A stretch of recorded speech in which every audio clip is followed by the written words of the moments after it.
Hello guys, అందరికీ నమస్కారం. ఈరోజు మనం ఈ వీడియోలో క్రోమ్ అండ్ ఫైర్ఫాక్స్ బ్రౌజర్స్ని సెలేనియం యూస్ చేసి ఎలా లాంచ్ చేయాలి అనేది మనం చూద్దాం. మాన్యువల్గా అయితే మనకు బ్రౌజర్స్ ఎలా లాంచ్ చేయాలో మనకు తెలుసు. మనం బ్రౌజర్స్ ఇన్స్టాల్ చేసుకున్న తర్వాత మనకు అవి ఒక షార్ట్ కట్ కానీ లేదా మనకు అది ఆటోమేటిక్గా మన సిస్టంలో ఇన్స్టాల్ అయి ఉంటుంది. సో ఆ అప్లికేషన్ని మనం ఓపెన్ చేస్తే అది మాన్యువల్గా బ్రౌజర్ అనేది ఓపెన్ అవుతుంది, రైట్? సో ఇప్పుడు మనం సెలేనియం నుండి ఈ బ్రౌజర్ని ఎలా ఓపెన్ చేయాలి అంటే సెలేనియం ప్రోగ్రామ్ రాస్తున్నాం కదా, మనం సెలేనియం జావా యూస్ చేసి ఒక ప్రోగ్రామ్ రాస్తున్నాం. ఆ ప్రోగ్రామ్లోంచి మనం బ్రౌజర్ అనేది ఎలా ఓపెన్ చేయాలనే దాని గురించి నేర్చుకుందాం. అసలు మనం బ్రౌజర్ ఎందుకు ఓపెన్ చేయాలి? ఎందుకంటే మనం ఇక్కడ వెబ్ అప్లికేషన్ ఆటోమేషన్ టెస్టింగ్ గురించి నేర్చుకుంటున్నాం, అవునా? సో వెబ్ అప్లికేషన్ అనేది ఎక్కడ ఓపెన్ అవుతుంది? మనకు ఒక బ్రౌజర్లోనే ఓపెన్ అవుతుంది. నేను ఏదైతే ఆటోమేషన్ చేయాలనుకుంటున్నానో అది బ్రౌజర్లోనే చేయాలి కదా. సో ఆ అప్లికేషన్ అనేది బ్రౌజర్లో ఓపెన్ అయినప్పుడు నేను బ్రౌజర్ని కంపల్సరీగా ఓపెన్ చేయాలి. ఆ తర్వాత నేను ఆ అప్లికేషన్ ఓపెన్ చేయాలి, ఏదైతే టెస్ట్ చేయాలనుకుంటున్నానో దాన్ని. అప్పుడు నేను ఆ ఆటోమేషన్ అనేది చేయగలుగుతాను, అవునా? నేను ఒకవేళ ఎంటర్ చేయాలన్నా, టెక్స్ట్ ఎంటర్ చేయాలన్నా, లేదా బటన్ని క్లిక్ చేయాలన్నా, లేదా ఒక చెక్ బాక్స్ చెక్ చేయాలన్నా, ఏదైనా సరే, ఏ యాక్షన్ అయినా సరే ఫస్ట్ మనకు ఆ వెబ్సైట్ అనేది ఓపెన్ అయి ఉండాలి, రైట్? అప్పుడే నేను యాక్షన్స్ అనేది పర్ఫామ్ చేయగలుగుతా. అందుకోసం మనం బ్రౌజర్ అనేది ఫస్ట్ ఓపెన్ చేయాలండి. సో బ్రౌజర్ ఓపెన్ చేయడం అనేది చాలా ఇంపార్టెంట్ ఇక్కడ, ఓకేనా? సో ఫస్ట్ మనం ఆ బ్రౌజర్ ఎలా ఓపెన్ చేయాలో చూద్దాం, ఓకే? సో ఇక్కడ ఎక్లిప్స్ ఓపెన్ చేశానండి. మనం ఇంతకుముందు వీడియోలో ఒక ప్రాజెక్ట్ క్రియేట్ చేశాం కదా, నార్మల్ ప్రాజెక్టు అలాగే మ్యావెన్ ప్రాజెక్టు. సో ఇక్కడ నేను నార్మల్ ప్రాజెక్ట్ యూజ్ చేస్తున్నాను. సో దాంట్లో ఒక క్లాస్ ఉంది నాకు. సో ఈ క్లాస్లో నేను బ్రౌజర్ ఓపెన్ చేయడానికి కావాల్సిన కోడ్ని నేను రాస్తాను, ఓకేనా? సో ఇక్కడ నేను ఫస్ట్ సింటాక్స్ రాస్తానండి, ఆ తర్వాత ఎక్స్ప్లెయిన్ చేస్తాను ఏంటనేది. సో ఇక్కడ నేను ఒక బ్రౌజర్ని ఓపెన్ చేయాలనుకుంటున్నా. ఏ బ్రౌజర్ని ఓపెన్ చేయాలనుకుంటున్నా? ఫస్ట్ క్రోమ్ని ఓపెన్ చేద్దామండి, ఓకేనా? సో ఇక్కడ ఏదైనా ఒక బ్రౌజర్ను ఓపెన్ చేస్తే మాన్యువల్గా అయితే నాకు తెలుసు అది ఇక్కడ ఓపెన్ అయ్యింది ఏంటనేది నాకు తెలుసు. నేను మాన్యువల్గా అదే బ్రౌజర్లోకి వెళ్ళి ఆ అప్లికేషన్లోకి వెళ్ళి నేను యాక్షన్స్ పర్ఫామ్ చేస్తాను. కానీ ఆటోమేషన్ అనేది అంత ఇంటెలిజెంట్ కాదు కదండి, అది ఆర్టిఫిషియల్ ఇంటెలిజెన్స్ లాంటిది కాదు కదా. ఏదైతే ఓపెన్ చేస్తుందో అది గుర్తుపెట్టుకోవడం, ఆటోమేటిక్గా అక్కడికి వెళ్ళి పర్ఫామ్ చేయడం ఇలాంటివి తెలియదు కదా. సో ఆటోమేషన్లో మనం చెప్పాలి, ఏదైతే బ్రౌజర్ ఓపెన్ అయ్యిందో ఆ బ్రౌజర్ని మనం ఒక దగ్గర స్టోర్ చేసుకొని ఈ దాని మీద మాత్రమే నువ్వు ఆపరేషన్స్ పర్ఫామ్ చెయ్యి అన్న విధంగా మనం చెప్పాలి ఆటోమేషన్కి, అవునా? సో అందుకు మనం బ్రౌజర్ ఇన్స్టెన్స్ క్రియేట్ చేసిన తర్వాత దాన్ని ఒక దాంట్లో స్టోర్ చేసుకోవాలి, ఓకే? సో అందుకోసమే ఒక ఆబ్జెక్ట్ క్రియేట్ చేశాను, ఓకే? ఈ డ్రైవర్ అనేది ఒక ఆబ్జెక్ట్. సో ఇక్కడ న్యూ క్రోమ్ డ్రైవర్ ఎందుకు వాడానంటే మనకు వెబ్ డ్రైవర్ అనేది ఒక ఇంటర్ఫేస్ అండి ఈ సెలేనియంలో. ఈ వెబ్ డ్రైవర్లో ఒక బ్రౌజర్కి సంబంధించిన ఇన్ఫర్మేషన్ అంతా ఉంటుంది, అంటే ఆ బ్రౌజర్ మీద ఎలాంటి యాక్షన్స్ పర్ఫామ్ చేయాలి, ఏం మెథడ్స్ ఉంటాయి ఏంటనేది. కానీ ఇది ఇంటర్ఫేస్ అంటే దీంట్లో ఇంప్లిమెంటేషన్ ఉండదు కదా. సో ఇదేం చేస్తుందంటే ఒక్కొక్క బ్రౌజర్కి ఒక్కొక్క క్లాస్ అనేది మనకు సపరేట్గా ఉంటుంది. సో ప్రతి ఒక్క బ్రౌజర్ అంటే ఇప్పుడు ఒపేరా ఉంది, ఇంటర్నెట్ ఎక్స్ప్లోరర్ ఉంది, ఫైర్ఫాక్స్ ఉంది, అలాగే ఎవ్రీ బ్రౌజర్కి ఒక క్లాస్ అనేది మన దాంట్లో సెలేనియంలో ఇంప్లిమెంట్ అయ్యింది. సో ఆ క్లాస్లో ఆ బ్రౌజర్కి మనం ఎలా హ్యాండిల్ చేయాలనే దాని గురించి మనకు ఉంటుంది, ఓకేనా? సో ఇక్కడ నేను క్రోమ్ ఓపెన్ చేయాలనుకుంటున్నాను కాబట్టి క్రోమ్ డ్రైవర్ అనే క్లాస్ని నేను వాడుకుంటున్నాను. సో క్రోమ్ డ్రైవర్ క్లాస్లో ఉన్న కన్స్ట్రక్టర్ని వాడాలి. మనం ఏదైనా ఆబ్జెక్ట్ క్రియేట్ చేయాలంటే ఏం చేయాలి? కన్స్ట్రక్టర్ని కాల్ చేయాలి కదా. సో అందుకోసం నేను ఇక్కడ క్రోమ్ డ్రైవర్లో ఉన్న కన్స్ట్రక్టర్ని కాల్ చేస్తున్నాను. సో నాకు క్రోమ్ డ్రైవర్ కన్స్ట్రక్టర్ అంటే క్రోమ్ డ్రైవర్ క్లాస్లో ఉన్న కన్స్ట్రక్టర్కి ఎలాంటి పారామీటర్స్ ఉన్నాయి ఏంటి నాకు తెలియదు, ఫర్ ఎగ్జాంపుల్. సో డిఫాల్ట్గా నేను డిఫాల్ట్ కన్స్ట్రక్టర్ అనేది ప్రొవైడ్ చేయొచ్చు కదా. డిఫాల్ట్ కన్స్ట్రక్టర్కి ఎలాంటి పారామీటర్స్ ఉండవు. సో అది క్లాస్ నేమ్ తోటే ఉంటుంది. క్లాస్ నేమ్ వచ్చేసి నేను క్రోమ్ డ్రైవర్ అని చెప్పాను కదా. సో అంటే కన్స్ట్రక్టర్ నేమ్ కూడా క్రోమ్ డ్రైవరే ఉంటుంది, ఓకేనా? సో ఇక్కడ ఏమంటుందంటే ఇది ఇంపోర్ట్ చేయమంటుంది రిఫరెన్సెస్. సో ఇక్కడ నేను ఇంపోర్ట్ చేస్తాను, ఓకే? సో వెబ్ డ్రైవర్ అనేది ఆటోమేటిక్గా ఇంపోర్ట్ అయిపోయిందండి. సో ఒకవేళ మీకు ఈ లైన్ గురించి చాలా క్లియర్గా కావాలి అనుకుంటే ఇన్ఫర్మేషన్ నేను ఒక లింక్ ఇస్తాను కింద డిస్క్రిప్షన్ బాక్స్లో. ఆ లింక్ చూసారంటే మీకు చాలా క్లియర్గా అర్థమవుతుంది ఏంటి అసలు ఎందుకు ఏంటన్నది, ఓకేనా? సో ప్రజెంట్గా అయితే మనం ఈ లైన్ యూస్ చేసి మనం ఒక బ్రౌజర్ను ఓపెన్ చేస్తున్నాం. యాక్చువల్గా ఈ కోడ్ అనేది బ్రౌజర్ను ఓపెన్ చేస్తుందండి. న్యూ క్రోమ్ డ్రైవర్ అన్నాం కదా, ఇది ఒక బ్రౌజర్ని ఓపెన్ చేస్తుంది, క్రోమ్ బ్రౌజర్ని. ఆ ఓపెన్ చేసిన బ్రౌజర్ ఇన్స్టెన్స్ని నేను స్టోర్ చేసుకోవాలి కాబట్టి ఈ డ్రైవర్ అనే ఆబ్జెక్ట్ని క్రియేట్ చేశాను.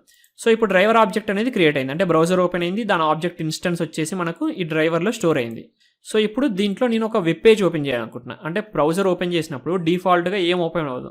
ఇప్పుడు మీరు క్రోమ్ కానీ ఏదైనా ఒక బ్రౌజర్ని ఓపెన్ చేస్తే మీ దాంట్లో ఏం సెట్టింగ్స్ లేకపోతే ఏదైనా వెబ్ పేజ్ ఓపెన్ అవుతుందా? అవ్వదు కదా.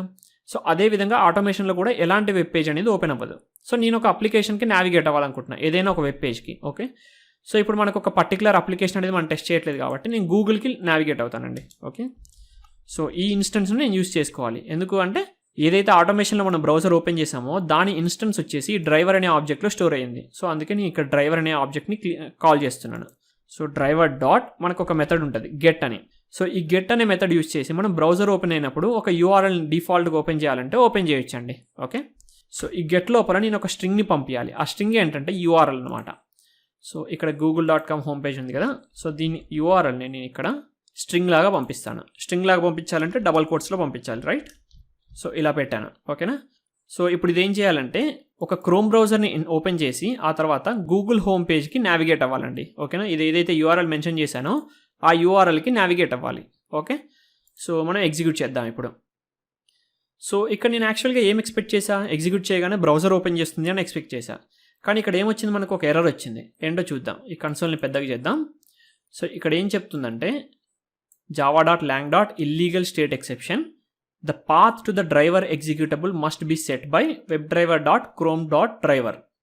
ఏదో ఒక డ్రైవర్ ఎగ్జిక్యూటబుల్ యొక్క పాత్ అనేది ఈ సిస్టమ్ ప్రాపర్టీ యూస్ చేసి సెట్ చేయమంటుంది. అసలు ఈ డ్రైవర్ ఎగ్జిక్యూటబుల్ గోల్ ఏంటి మనకి ఇక్కడ, అసలు ఎందుకు ఇది? మనం సెలెనియం అనేది ఇన్స్టాల్ చేసాం కదా, ఇప్పుడు మనకు బ్రౌజర్ అనేది ఓపెన్ అవ్వాలి, కానీ ఓపెన్ అవ్వట్లేదు. కానీ ఇదేదో ఎర్రర్ వస్తుంది మనకు. ఎందుకు అంటే సెలెనియం అనేది డైరెక్ట్గా బ్రౌజర్తో అనేది కమ్యూనికేట్ అవ్వలేదు. బేసిక్గా చెప్పాలంటే సెలెనియం వెబ్ బ్రౌజర్ తోటి డైరెక్ట్గా కమ్యూనికేట్ అవ్వదు, మధ్యలో ఒక ట్రాన్స్లేటర్ అనేది కావాలి. సో మీకు ఒక చిన్న ఎగ్జాంపుల్ చెప్తాను. సో ఇప్పుడు నేను తెలుగు మాట్లాడుతున్నాను కదా, సో నాకు ఇంగ్లీష్ రాదనుకుందాం అసలే. సో నా బాస్ ఒకడు అన్నాడు, వాడు ఇంగ్లీష్ మాట్లాడతాడు, లేదా నేను ఏదో ఒక ఇంగ్లీష్ మాట్లాడే వానితో నేను కమ్యూనికేట్ అవ్వాల్సిన అవసరం వచ్చింది.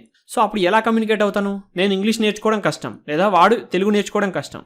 సో అప్పుడు ఒక ట్రాన్స్లేటర్ని తీసుకొస్తాం మనం, అవునా? సో వాడేం చేస్తాడు, నేను తెలుగులో చెప్పింది వాడికి ఇంగ్లీష్లో చెప్తాడు, వాడు ఇంగ్లీష్లో చెప్పింది నాకు తెలుగులో చెప్తాడు, రైట్? వీడు ట్రాన్స్లేట్ చేస్తాడు, మధ్యలో ఉండి వీడు ట్రాన్స్లేట్ చేసి వాడిది నాకు అర్థమయ్యేలాగా, నాది వాడికి అర్థమయ్యేలాగా చెప్తాడు, రైట్? సో అదే ఇక్కడ జరుగుతుందన్నమాట. ఇక్కడ ఏం జరుగుతుందంటే సెలెనియం డైరెక్ట్ బ్రౌజర్తో కమ్యూనికేట్ అవ్వలేదు, అంటే సెలెనియం చెప్పేది బ్రౌజర్కి అర్థం కాదు. ఓకేనా? సో అప్పుడు మధ్యలో మనం ఒక ట్రాన్స్లేటర్ని తీసుకొస్తున్నాం. ఆ ట్రాన్స్లేటర్ ఏంటంటే డ్రైవర్ అన్నమాట. సో ఇది చెప్తుంది కదా డ్రైవర్ ఎగ్జిక్యూటబుల్ అని చెప్తుంది కదా, ఆ డ్రైవర్ ఎగ్జిక్యూటబుల్ అనేది మనకు ఒక ట్రాన్స్లేటర్ అనమాట. సో ఆ ట్రాన్స్లేటర్ ఏం చేస్తుంది, సెలెనియం చెప్పిన కమాండ్స్ని అర్థం చేసుకొని బ్రౌజర్కి అర్థమయ్యే భాషలో బ్రౌజర్కి చెప్తుంది. అలాగే బ్రౌజర్ చెప్పిన రెస్పాన్స్ని తీసుకొని సెలెనియంకి అర్థమయ్యే భాషలో చెప్తుంది. ఓకే, సో క్లియర్ కదా మీకు? డ్రైవర్ ఎగ్జిక్యూటబుల్ అనేది ఈ సెలెనియంకి బ్రౌజర్కి మధ్యలో ఉన్న ఒక ట్రాన్స్లేటర్ లాంటిది. ఓకే, సో ఇప్పుడు నేను దాన్ని డౌన్లోడ్ చేయాలి. సో ఎందుకు అంటే ఈ సెలెనియం ఇన్స్టాల్ చేసినప్పుడు అది ఆటోమేటిక్గా రాదా అంటే రాదండి. ఎందుకంటే ప్రతి ఒక్క బ్రౌజర్కి ఆ డ్రైవర్ అనేది వేరే వేరేగా ఉంటుంది. ఇప్పుడు ఒక ట్రాన్స్లేటర్ ఉన్నాడు అనుకోండి, బయట ఒక లాంగ్వేజ్ ట్రాన్స్లేటర్ ఉంటే వాడికి అన్ని లాంగ్వేజెస్ రావాలని లేదు కదా. ఇంగ్లీషు తెలుగు వచ్చిన ఒక ట్రాన్స్లేటర్ వేరే ఉండొచ్చు, ఇంగ్లీషు స్పానిష్ వచ్చిన వాడు ఒక వేరేగా ఉండొచ్చు, ఇంగ్లీషు చైనీస్ వచ్చిన వాడు వేరేగా ఉండొచ్చు, రైట్? సో అలా ట్రాన్స్లేటర్లు ఎంతమంది ఉన్నారో అదేవిధంగా మనకి ఇక్కడ ప్రతి ఒక్క బ్రౌజర్కి కూడా ఒక స్పెషల్ ట్రాన్స్లేటర్ అనేది ఉంటుంది, రైట్? సో క్రోమ్కి మనకు క్రోమ్ డ్రైవర్ అనే ఒక ట్రాన్స్లేటర్, అలాగే మనకు ఫైర్ఫాక్స్కి గెక్కో డ్రైవర్ అనే ఒక ట్రాన్స్లేటర్ ఉంటుంది. ఓకే, సో నేను ఫస్ట్ ట్రాన్స్లేటర్ డౌన్లోడ్ చేయాలి. ఎక్కడ చేయాలి అంటే మీరు సింపుల్ అండి, ఇక్కడ క్రోమ్ డ్రైవర్ డౌన్లోడ్ అని టైప్ చేయండి. మీకు వెబ్సైట్ గుర్తుపెట్టుకోవాల్సిన అవసరం ఏం లేదు, క్రోమ్ డ్రైవర్ డౌన్లోడ్ అని టైప్ చేయండి. సో ఇక్కడ మీకు ఫస్ట్ లింక్ వచ్చింది కదా, ఏమని ChromeDriver.Chromium.org, ఇక్కడ డౌన్లోడ్స్ అని ఉంది. సో అది ఓపెన్ చేయండి. సో మనకి డౌన్లోడ్స్ పేజ్ ఓపెన్ అయింది కదా, ఇక్కడ మనకు చాలా వర్షన్స్ ఉన్నాయి చూడండి. ChromeDriver 86 అని, ChromeDriver 85 అని, ఇవన్నీ ఏంటంటే మన బ్రౌజర్ వర్షన్స్. మన బ్రౌజర్ వర్షన్ని బట్టి మనకి ఇక్కడ డ్రైవర్ అనేది కూడా ఉంటుంది. ఓకే, సో ఈ బ్రౌజర్ వర్షన్ని ఫస్ట్ మనం చెక్ చేసుకోవాలి మన బ్రౌజర్. సో సెట్టింగ్స్లోకి వెళ్ళి నేను ఇక్కడ హెల్ప్లో అబౌట్ గూగుల్ క్రోమ్ అని క్లిక్ చేయండి. ఇక్కడ మనకు బ్రౌజర్ వర్షన్ అనేది తెలుస్తుంది. ఓకేనా, ఇక్కడ నా దాంట్లో ఏముంది 85.0.4183 ఉంది, అవునా? సో అది ఇక్కడ ఎక్కడ ఉందో చూసుకోవాలి నేను. సో ఇక్కడ చూస్తే లేటెస్ట్ వచ్చేసి 86 ఉంది, నాకు 86 లేదు, నా దాంట్లో ఇన్స్టాల్ అయ్యి లేదు, రైట్? సో అందుకు ఇది నాకు వద్దు.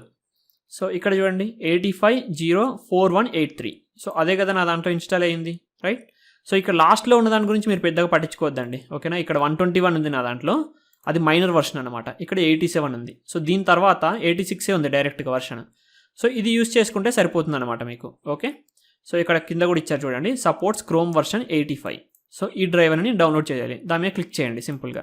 సో మీకు అది ఇంకో విండో ఓపెన్ చేస్తుంది. అక్కడ మీకు ఏ వర్షన్ అంటే ఏ ఆపరేటింగ్ సిస్టమ్కి మీరు డౌన్లోడ్ చేయాలనుకుంటున్నారు అనేది అడుగుతుంది. సో నేను ఇప్పుడు విండోస్ ఆపరేటింగ్ సిస్టమ్ వాడుతున్నాను కదా, సో ఇక్కడ Win32 అనేది తీసుకోవాలి. మీది విండోస్ 64 అయినా సరే Win32నే తీసుకోవాలండి, మనకి విండోస్ 64 అనేది లేదు ఇక్కడ. ఓకేనా, సో Win32 తీసుకోండి, ఇది క్లిక్ చేయండి సరిపోతుంది.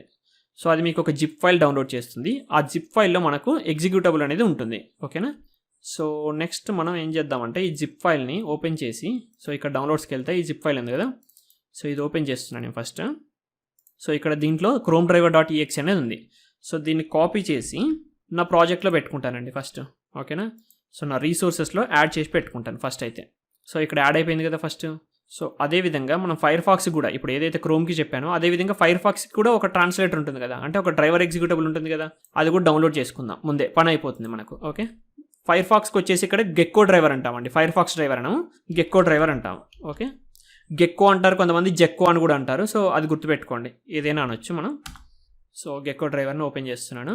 సో గెక్కో డ్రైవర్ అని టైప్ చేయండి, గెక్కో డ్రైవర్ డౌన్లోడ్ అని. సో ఇక్కడ గిట్హబ్ నుంచి ఒక లింక్ ఉంది కదా, అది ఓపెన్ చేయండి. సో ఇక్కడ కూడా అంతే అండి, మీరు ఫస్ట్ ఇది డౌన్లోడ్ చేయడానికన్నా ముందు మీ ఫైర్ఫాక్స్ వర్షన్ ఏముందో చూసుకోవాలి. సో ఇక్కడ ఫైర్ఫాక్స్ ఓపెన్ చేశాను నేను. ఈ సెట్టింగ్స్ ఓపెన్ చేస్తే లాస్ట్లో హెల్ప్లో అబౌట్ ఫైర్ఫాక్స్లోకి వెళ్ళండి, మీ వర్షన్ ఏంటో తెలుస్తుంది. నా దాంట్లో 81 ఇన్స్టాల్ అయింది కదా. సో నేను ఇక్కడ క్రోమ్లోకి వెళ్ళేసి, సో ఇక్కడ నేను 81 సపోర్ట్ చేసే ఈ గెక్కో డ్రైవర్ని ఇన్స్టాల్ చేసుకోవాలి. రైట్, మనకు గూగుల్ క్రోమ్కి అయితే బై డిఫాల్ట్కి ఇక్కడ చూపించింది, కానీ ఇక్కడ 81 చూపించట్లేదు. సో అప్పుడు ఏం చేయాలంటే, సో ఈ 0.27.0 ఉంది కదా, దాని లోపల ఇదంతా దాని కంటెంటే కదా. సో ఇక్కడ చూడండి, మీకు ఇక్కడ చూస్తే మీకు సపోర్ట్ ఏంటనేది చెప్తుంది. ఓకేనా, సపోర్ట్ ఫర్ సేమ్ సైట్ ఇలా ఇక్కడ ఉంది కదా, requires Firefox version greater than 79, అంటే 79 కన్నా ఎక్కువ ఏమున్నా సరే మీరు ఇది వాడుకుంటే సరిపోతుంది. ఓకే, సో నేనేం చేస్తానంటే, ఇప్పుడు ఇది డౌన్లోడ్ చేయాలంటే మనం ఇక్కడ క్లిక్ చేస్తే సరిపోదు. మనకు క్రోమ్ డ్రైవర్ని అయితే దాని మీద క్లిక్ చేసాం, ఇక్కడ అలా కాదు. ఇక్కడ కిందికి రండి, ఇక్కడ మనకు ఏ వర్షన్ కావాలి అనేది మనం చూస్ చేసుకోవాలి. ఇక్కడ మనకు విండోస్ 32కి ఒకటి, 64కి ఒకటి ఉంటుంది. సో ఆపరేటింగ్ సిస్టమ్ బేస్ చేసుకొని కూడా ఇక్కడ ఆర్గనైజ్ చేసి ఉన్నాయి. సో విండోస్లో నాది 64. సో ఇది క్లిక్ చేస్తాను. సో మనకి ఇక్కడ కూడా ఒక జిప్ ఫైల్ అనేది డౌన్లోడ్ అయింది కదా. సో ఇప్పుడు దీన్ని కూడా నేను తీసి మన ప్రాజెక్ట్కి యాడ్ చేస్తాను. ఓకేనా, సో దీన్ని ఓపెన్ చేస్తాను. సో దీన్ని కాపీ చేసి ఈ గెక్కో డ్రైవర్ని, సో దీంట్లో రీసోర్సెస్లో యాడ్ చేశాను. ఇప్పుడు చూడండి, క్రోమ్ డ్రైవర్, గెక్కో డ్రైవర్ ఇక్కడికి వచ్చేసాయి. సో ఇప్పుడు మనకు ఇవన్నీ ఇక్కడికి వచ్చేసాయి కదా. ఇప్పుడు మనం పాత్ అనేది సెట్ చేద్దాం. ఎలా సెట్ చేయాలనేది కూడా ఇక్కడ చెప్తుంది చూడండి. మనకు ఏమంటుంది, web driver chrome driver system property, అంటే మనకు ఒక సిస్టమ్ ప్రాపర్టీని సెట్ చేయమని చెప్తుంది మనకి బేసిక్గా. రైట్, సో సిస్టమ్ ప్రాపర్టీస్ని ఎలా సెట్ చేయాలంటే, ఇక్కడ మన క్రోమ్ డ్రైవర్ ఓపెన్ చేయడానికన్నా ముందే మనం ఇది సెట్ చేయాలన్నమాట. Okay, so system dot set property. So మనకి ఏదైనా సిస్టమ్ మీద ఏదైనా పర్ఫామ్ చేయాలనుకుంటే సిస్టమ్ అనే ఒక క్లాస్ ఉంటుంది జావాలో. సో ఆ క్లాస్ లోపల మనకు మెథడ్స్ ఉంటాయి. ఓకేనా, సో ఇక్కడ సిస్టమ్ డాట్ సెట్ ప్రాపర్టీ, మనం ప్రాపర్టీస్ సెట్ చేయట్లేదు కదా, అంటే మల్టిపుల్గా చేయట్లేదు కదా, ఓన్లీ 1 చేస్తున్నాం మనం. సో ఇక్కడ సెట్ ప్రాపర్టీ అని తీసుకుంటాను.